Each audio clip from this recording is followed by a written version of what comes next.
Anthony is British Chinese and currently works as a barrister at law and deals with all criminal matters in the Crown Court. Anthony earned a four-year law degree at Nottingham, then volunteered at NGO helping asylum seekers with their legal appeals in the UK. Afterwards, he went to bar school in Nottingham and was called to the bar in 2018. Anthony's dyslexia was confirmed very late in his educational journey. He was 24.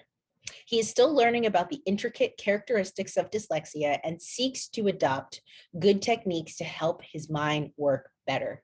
So, with that being said, let's have an open discussion about dyslexia and chip away at this perceived stigma attached to being dyslexic. Let's take a look at this interview. All right, so let's get started. So For all of you who are out there, I'm Dr. Lauren. I run the Think Dyslexia account, and I am really excited at this point in my live career. I'm going to use quotes because I've been doing these lives since last year.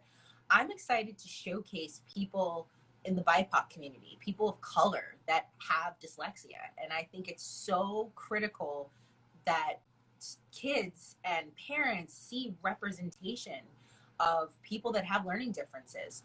So Anthony, I am so excited to have found you.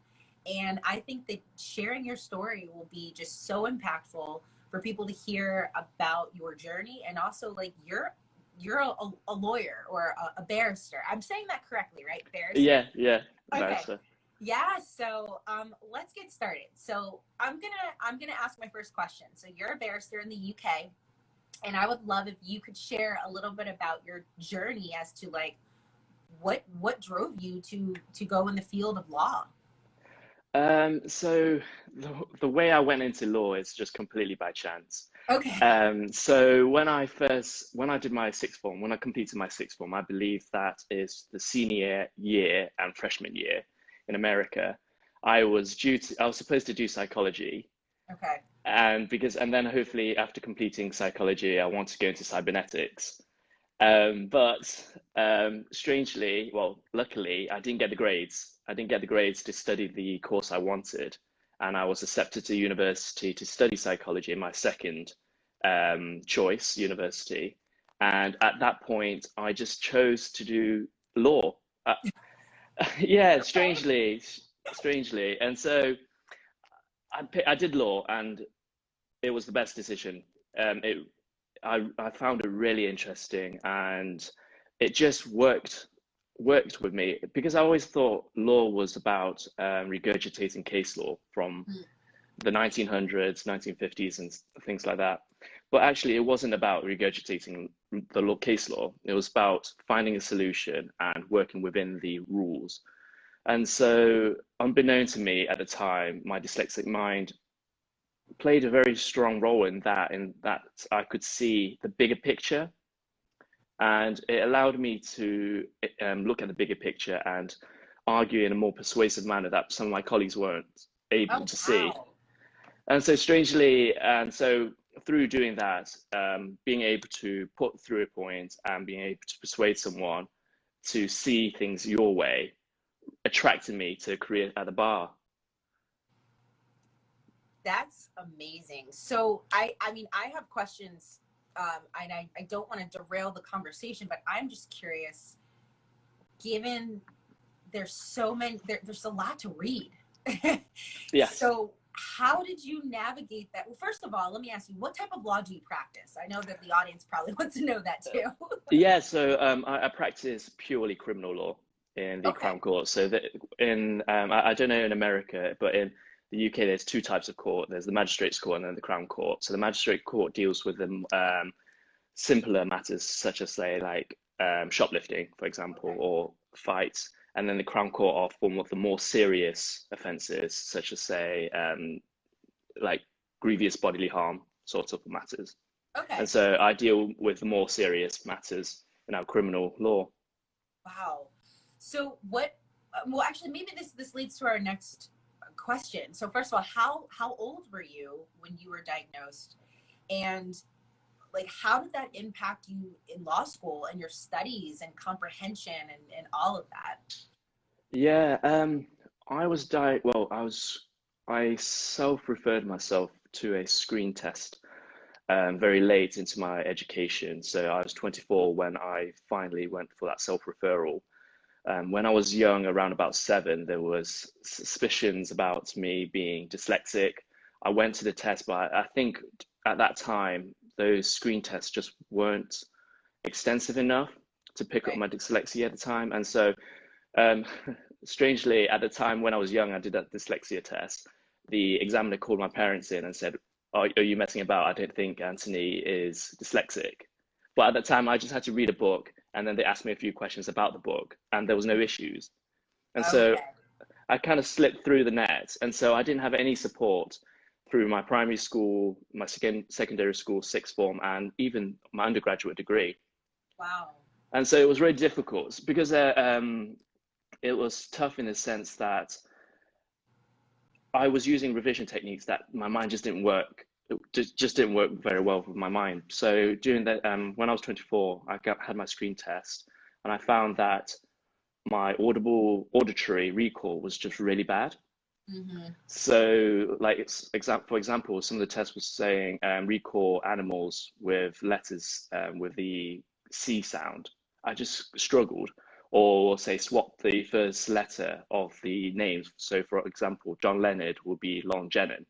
I just couldn't do it unless the examiner told me this is what it should sound like. Right, right. And so, upon finding that out, it helped me extensively in terms of my revision because I knew I always worked very well with mind mapping Mm-hmm. and Yes. being practical. So during my undergraduate degree, I would basically draw my mind maps on my window. So all my revision was on the window, and then I'll be able to rub it off, and then I'll repeat it again. Right. And so after seeing that my association mind was so strong, I just cut all the auditory repetition out. So I wouldn't go around reciting my notes. I would just use the associations, see where I see things are linked, and then draw a mind map. And that really helped me focus my revision, and it kind of gave my revision meaning, which I could draw when I had to recall certain informations. So you found out that accommodation yourself. Am I hearing that correctly? Yes, trial and error, and because after when I was young, I was told that I wasn't dyslexic, so I just completely threw that out of my mind and said, "Oh, either I'm being lazy, Right. or I'm just not using the right technique, or I'm not working hard enough." And so it was a lot of trial and error, and so it was quite a struggle. It was quite a struggle I can only from imagine. yeah, So, because sorry. oh, go ahead. Go ahead. I was just saying, it's just like when you're revising with others who don't have dyslexia, they will use techniques that works for them, and you would copy that technique, and it just wouldn't stick, whilst it will Right. stick for them. So I got quite frustrated with my own ability when I was quite young. That's just, to me, like, it's those things. And this is why I love these lives and hearing these conversations. Like, you discovered what worked for you. So, how did that, because you knew that strategy and technique, how did that drive you in law school? Did you still feel like you struggled? Um, was the comprehension a problem at all as things became more challenging, like knowing all the law, memorizing? How did that impact you? Um, in a way, with case law, it's good in the sense that they're all stories. I just took them. Okay. I try rather than remembering exactly what the facts were. I would try and firstly I'll read the case law and understand why the judge decided the way he did, and follow their logic and their understanding. And so in a way, it was trying to understand a story, and so it allowed me to remember the case law and understand the case law in a lot more detail because it had Right. meaning to me. And so it wasn't just say this law in 1948 or 1800s. It Right. was this law, and then this is the facts that linked to the meaning. And so it allowed me to able to access that memory bank and be able to recall the law and say, this is why this law is applicable because X, Y, and Z. And so I think law helped a lot because it was all about stories, or it was all about how do we get from A to B. No, and I was actually going to say that. I mean, if I really think about it, obviously I'm not a lawyer, but when I used to totally binge watch Law and Order, SVU. But like when they would go into the courtroom, you would see like a story was told. And so as you were talking about your mind mapping, I was visualizing, because I'm very much a visual learner myself. Yes. I struggled in school.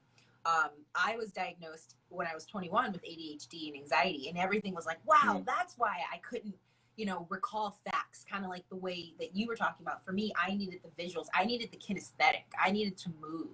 But if there was a story connected, kind of like what you're saying, it totally opened up my world of like, I'm not just memorizing this for a test. I'm actually like applying, and I can recall it, and I can, do all these things that actually shows my mastery, which is like that this is so fascinating. I love it. I agree with you. And because during my secondary school, I just didn't understand how my mind worked. And so I was just doing things repetitively. I just tried to remember answers and try and regurgitate them. Right. And because it had no meaning to me, my mind was like, well, I don't know what you want me to do with this. Right. And so just threw it out of my memory bank. And so in university, I realized that when it came to answering things, there was a method, there was a reason why they asked certain things. And once I understood effectively the mark scheme and what they were looking for, it kind of gave my revision and my answers a lot more meaning, and I kind of understand what they were looking for. Whilst in secondary school, no one really told me this is why they're looking for this, or this is why they're asking this question. Right. So for me, it was the lack of why, which meant I struggled a lot more during my secondary school and primary, and sixth form. No, that makes a lot of sense. I want to shift to our next question. I always find this fascinating. I see some people are joining in. Thank you everyone for joining in. So Anthony is a barrister in the UK. He practices criminal law, and he is sharing his story about his dyslexic journey. And this is just, I'm really enjoying this. So my next question is a cultural one. So I'm really interested because I did a live with Sarah, who's Japanese, and Van, who is Chinese and Vietnamese. And I have some Korean friends, and I feel like it's like a consensus that in Asian culture, it's like, it seems like learning disabilities, you just either don't talk about it or there's a stigma. So I'm curious, in the Chinese community, because you're Chinese, did you feel supported by your parents? Was there a lot of people looking at you like, what's wrong with him? Like, how was your learning difference received? So dyslexia isn't a very well understood topic in our community. It's the kind of thing, it's like, it's out of mind, out of sight, out of mind. And so because it's not understood and we don't know what it is, it's hard for us to say your child has dyslexia and that's why they're struggling. And in our community, academic performance and ability is highly prized. And when there's that struggle, I feel like a lot of parents, from what I've heard, automatically go for saying that my child is lazy or they're not working hard enough. And there's that belief that learning is a one size fit all. Right. And there isn't that appreciation that actually learning is different for everyone. And it requires you to practice and a trial and error and trying to work out what works best for you. And it's that lack of appreciation that makes it a lot harder for people to say, actually, I'm dyslexic and I need help and support. Well, with my mother's been hugely supportive throughout, even though we had absolutely no idea that I had dyslexia. Right. So there was several conversations where my mother would go into school to talk to the teachers, and the teacher says, Anthony's perfectly fine. He understands what's been discussed in class. And then when it came to exam time, I just wouldn't be able to perform and get the grades that we expected.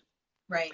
And so, because when my mother was, when she was a student, she was a very curious student. And again, she couldn't perform and she couldn't get the grades that she needed.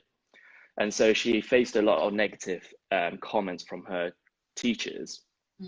And so she vowed from there on never to use those same commentary on her own children. And so I was very lucky in the sense that despite me not being able to get the grades that we expected, she will always say, let's reevaluate what's happened, what can we take from it, and what should we try and get rid of, what techniques aren't working, and let's try again, but this time let's work harder. And so so from a very young age, I was taught to, if things don't go as planned, just work hard, let's look at the game plan again, fix it, and then come back stronger. Right. And so it really helped me, because if she had adopted that, say, the negative narrative, I think that would have just completely destroyed my confidence and my ability and my love for learning. Yes. No, I think, and I think there's that theme where there are parents where it doesn't matter what your background is, where they want their child to thrive. They want their child to succeed. And if they don't know really what's going on, they still know they want the best for their child.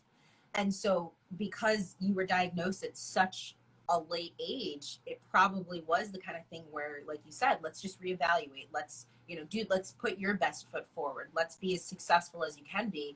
And I think you're absolutely right. The confidence piece is huge. When that's squelched at such a young age, kids fall out of love with school. They're like, why am I here? I'm getting picked on, or it's cooler to be in the principal's office, things that behavior tells us something. So if we can nurture and support and understand kind of where students are coming from, which is the sole purpose of this account, is to bring that awareness for parents and for communities and teachers and school districts and all of that, to understand that I don't believe in an invisible disability. I know people will say dyslexia is invisible, and I understand the root of where it comes from, because when you see someone in a wheelchair, or you see someone that has a physical need that they need to help them walk around, they see that as, oh, that's a disability.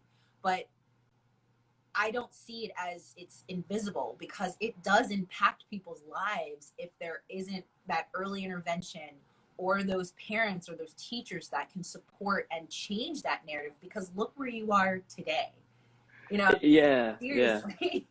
No, I entirely agree with you. And I think besides the cultural perspective, there's also, I'm not sure at the time, I don't know whether my teachers were fully aware what dyslexia looked like in, say, a child from an ethnic minority. Because when I was a very young age, my parents were told to speak more English at home and to completely remove the mother tongue. So we speak Cantonese at home. And so they say, speak less Cantonese, because Anthony's not grasping English as quickly as we would have expected. Wow. And so I just have a feeling maybe at during that time, teachers just weren't fully aware how dyslexia affects, say, people from ethnic minorities. And so I think there's a better understanding now, and children are put through screening tests if there are that kind of suspicion. But at the time, there just wasn't that support, and they just thought maybe this is a cultural matter. And rather than it's a question of maybe we should teach Anthony in a different manner. That is just so fascinating. I think of that through the majority of and I know, social justice component is another conversation, but the fact that it was almost like stripping you of your native tongue, that's the problem. So let's make sure we're not speaking Cantonese at home, because then his English will get better, or he'll understand you to write better. I mean, that's just, I guess the nicest way to put it, that's really ignorant. That's really going to solve whatever is happening, when really they should be teaching the way that your brain is wired. But but I think maybe that's just comes down to knowledge and understanding of dyslexia. Absolutely. And maybe back around about the 2000 or 1990, well, I was born 1993, so 97, 98, maybe the understanding about how dyslexia is formed is not that widely understood. And so I don't blame those teachers. They were just trying to help me. But now I understand that actually there's so much research, and we could have approached it a lot better. Definitely. No, I love that positive spin, because you're absolutely right. There wasn't a lot of awareness. Now there's more. So, everyone, we are coming to the end of our interview. I have one more question, Anthony, and this has to do with law. So, what are maybe 3 tips that you can share being dyslexic going through law school? So, if there's someone out there who is listening to this and they want to go into professional schooling and they're dyslexic, what are some things that you can share that worked for you? My first tip is that if you're suspecting that you have dyslexia, is to go and do that screening test. And because that screening test not only confirms your suspicion, but it also identifies your strengths and weaknesses. Mm-hmm. And so once you know that, it helps with with revision and trying to work in the best manner your mind can. Mm-hmm. And embrace it, because it's already hard enough to try and go through education and perform to the best of performance. So why work against the current when your mind just doesn't work that way? Right. So work with the current and embrace it. My second is to start revision early. For me, it really helped because I understood that mind mapping helped me and having meaning in my work helped me a lot. And so starting revision at least a few months before exams allowed me to put meaning into what I was learning and be able to distill that large quantity of information into digestible chunks. And so by the time when it comes to actually revision, I'm not wasting precious time trying to distill the volume of work, and when I already have a working foundation to revise from. Nice. Yeah, I love the mind mapping. I think that was like an eye-opening experience for you, the way that you described it, how you were using that as a tool to really be successful. Yeah, it was just amazing. I mean, I never used it during secondary school, which was to my detriment. But in law school, it just clicked. I don't know why, but it allowed me to envision my revision notes, and it just gave me a lot of meaning, and things just connected. And having that connection just made things flow a lot more easier. Yeah. When it came to recall. So yeah, I mean, I wish I learned about it earlier, but. Yeah, well, Anthony, this was, I feel, such an impactful conversation. And so for those of you out there who came in late, or if there were some folks that left, so as you know, I will keep this on my Instagram TV for a week or 2 weeks or so until I do another video. And so I tend to keep 4 videos on my block. And if there are other videos that you missed or you'd like to see, you can head over to my YouTube channel, because this will be on my YouTube channel as well. So I want to thank you so much for sharing your story and just hearing what works for you, and really getting a chance to get to meet you. No, thank you for inviting me. I'm always keen to talk about people like yourself and hear about your experience as well. Definitely. Well, maybe we can reconnect and do. I know I talked to Dr. Van, about just maybe some tips in the medical field, and that could be like a separate live. So maybe we could talk more about how you navigated through law school and things that could work for people. So we will definitely connect again and maybe try to do a part 2. Looking forward to it. All right. Well, have a good evening for you, because it's almost 8 o'clock there, right? Yeah. But at least you still have the second half of the day left. So plenty of sun. I want to try to get some sun. So have a good evening, and bye to everyone who joined in.